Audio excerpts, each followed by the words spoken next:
Diqqat qiling, O'zgidromet xizmati agentligi 2026-yilning 3-yanvardan boshlab 8-yanvar kunlarigacha kutilayotgan ob-havo prognozini e'lon qildi. Mamlakatimizda yana yomg'ir, qor va anomal sovuq bo'ladi. Assalomu alaykum, hurmatli tomoshabinlar, tezkor yangiliklardan birinchilardan bo'lib xabardor bo'lishni istasangiz, video rolik ostiga like tugmachasini bosib qo'yishni unutmang. Qoraqalpog'iston Respublikasi va Xorazm viloyatida kechasi 3-8 daraja sovuq, kunduzi 0-9 daraja iliq bo'ladi. Yog'ingarchilik kutilmaydi. Ba'zi joylarga tuman tushishi mumkin. Buxoro va Navoiy viloyatida kechasi 0-5 daraja sovuq, kunduzi 3-15 daraja iliq bo'ladi.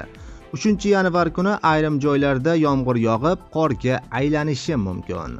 Toshkent, Samarqand, Jizzax va Sirdaryo viloyatida kechasi 2 daraja sovuq, kunduzi 0-13 daraja iliq bo'ladi. 3 va 4-yanvar kunlari yomg'ir yog'adi va qorga aylanishi mumkin. Qashqadaryo va Surxondaryo viloyatida kechasi 0-3 daraja sovuq, kunduzi 7-13 daraja iliq bo'ladi. 5-8-yanvar kunlari yana iliqlashishi kutilmoqda. Andijon, Namangan va Farg'ona viloyatida kechasi 0-5 daraja sovuq, kunduzi 3-10 daraja iliq bo'ladi. Ba'zi kunlarda yomg'ir yog'adi.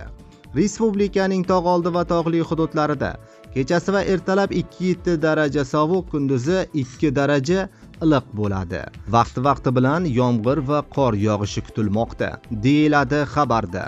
Azizlar, video roliklarimizdan tezroq xabardor bo'lish uchun video rolikka like bosib, yaqinlaringizga ham yuborib qo'ying.